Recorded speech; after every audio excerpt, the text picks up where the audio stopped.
આજ તો મજા જ આવી ગઈ હો જમવાની. બહુ મજા આવી ગઈ આજ તો જમવાની. મામા માસી અને નાની આવે ને તે રમવાની તો મજા આવે જ તે, અને આરે જમવાની મજા આવી જાય. હા હો, એની અરે વાતું કરવામાં તો ક્યાં સમય વયો જાય ને કઈ ખબર જ નથી રહેતી. મામા નાની આવે ત્યારે તો મજા આવે જ છે, પણ તો એક વાત ભૂલી નથી ગઈ ને. કઈ વાત? કાઈ ફઈ આવે છે ને, આપણે એને જમવાનું કીધું તો કાલે તે જમવાની મસ્ત મજા આવી જાય. કાલે શું બનવાનું જમવામાં? હા, આજે તો આટલું ભારે ભારે ખાધું એટલે વિચારું છું કે કાલે સાદું એવું બનાવી દઈએ જમવાનું. બહુ વધારે કાંઈ નહીં, એકાદું કાંઈક ગળ્યું કે એવું લઈ આવીએ. બહુ વધારે નહીં ખાઈએ, કારણ કે પછી આજે આટલું બધું ભારે ભારે ખાધું, એમાં પછી કાલે તે જો આટલું બધું ભારે ખાશું ને તો પેટ બગડી જશે બધાના. એમાં શું પેટ બગડે?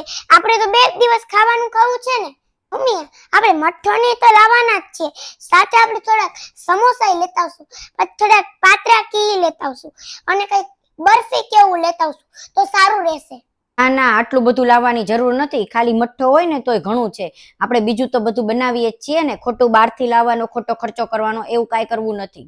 મમ્મી, તો આટલી બધી વસ્તુ લાવી હતી મામા નાની અને એના માટે માસી માટે, તો એમાં ખર્ચો નહોતો થયો. અને કાલ તો હું આંટી ઓછી 2-3 વસ્તુ જ લાવવાની કહું તો એમાં શું ખર્ચો થાય?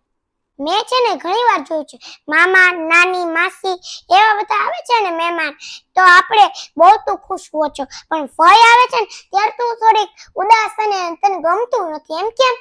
અરે હું ગમવા જેવું, ઈ અહીંયા આવે ને ખોટી પંચાયત કરે અને ખોટી લપ કરે છે, એટલે મને જરાકે ગમતું નથી. અને એ અહીંયા જમવાનું તો આપણે કેતા કહેવાય ગયું છે એટલે કહી દીધું છે, પણ આ તો આવે છે ને એટલે જમાડી દઈએ. બાકી મને અહીં આવે ઈ મને બિલકુલ ગમતું નથી.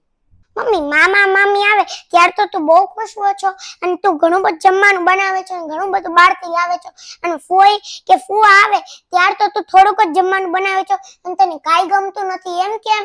એમાં શું ભેદભાવ? જેમ મમ્મી તારો ભાઈ મામા છે ને, એમ ફઈના ભાઈ પણ પપ્પા છે. જે મમ્મી તું મામા ને મામી ને એના માટે આટલું બધું કરે છો, એમ ફઈના માટે થોડુંક કરતી હોય તો ફઈને બહુ જ ગમે. મમ્મી મારા માટે કેટલું બધું રમકડા ને મીઠાઈ કે પછી કપડા કેવું બધું લાવે છે, અને ન મળે કાંઈ નહીં, મારા માટે પેંડા કેવું લાવે છે. તો આપણે એના માટે કેમ ભેદભાવ કરવાનો?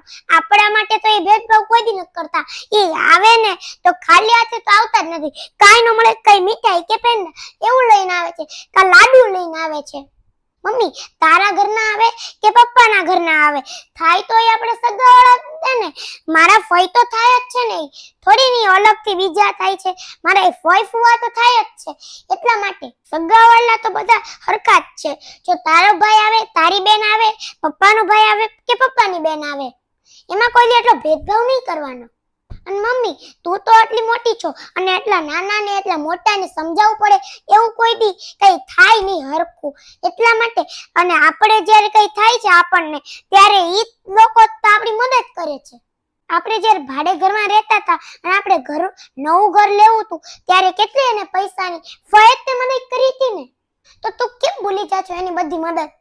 હવે મારે તને સમજાવવું ન પડે, સગાવાલા તો બધા સરખા જ છે, એટલે એની સાથે સગાવાલા રાખવામાં કે વાત કરવામાં કે જમવામાં કોઈ બી ભેદભાવ ન કરતી.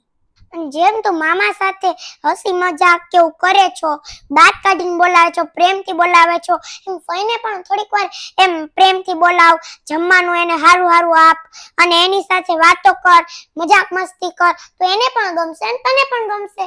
તો મમ્મી તું જે ફઈ સાથે કરે છો, એને પ્રેમથી બોલાવવાના નહીં, તી આવે ત્યારે તને ગમવાનું નહીં, ઈ જો તારી સાથે કોઈ કરે તો તને કેવું લાગે?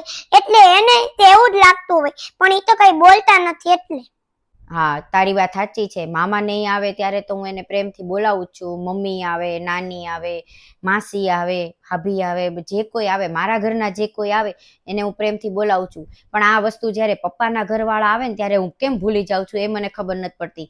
આ મારી જ ભૂલ છે કે એ લોકો જ્યારે આવે ને, દાદા આવે, દાદી આવે, ફઈ આવે કે કાકા કાકી કે કોઈ આવે આપણા ઘરે, તો હું આ વસ્તુ ભૂલી જાઉં છું, અને હું એને સારી રીતના બોલાવતી નથી. જમવાનું તો દૂર છે, સારી રીતના વાતય નથી કરતી. આજે મને સમજાણું કે એને કેટલું દુઃખ થતું હશે. મમ્મી હવે તું યાદ રાખજે, એને સરખી રીતે પ્રેમથી બોલાવજે, તો જ બીજી વાર ઘરે આવશે, નહીતર બીજી વાર ઈ ઘરે નહીં આવે. હા, વાત તો સાચી છે. એવી વસ્તુ તો મનેય ન ગમે. આપણે કોઈ દિવસ જમવાના ભૂખ્યા ન હોય, આપણા ઘરે જમવાનું તો મળતું જ હોય, પણ કોકના ઘરે જઈએ ને તો પ્રેમથી આપણને બોલાવે અને પ્રેમથી વાત કરે ને એમાં જ આપણું પેટ ભરાઈ જાય. જે વસ્તુ હું બાળકોને શીખવાડું છું એ જ વસ્તુ આજે હું ભૂલી ગઈ અને આજે મારા જ બાળકે એ વસ્તુ મને યાદ કરાવી દીધી.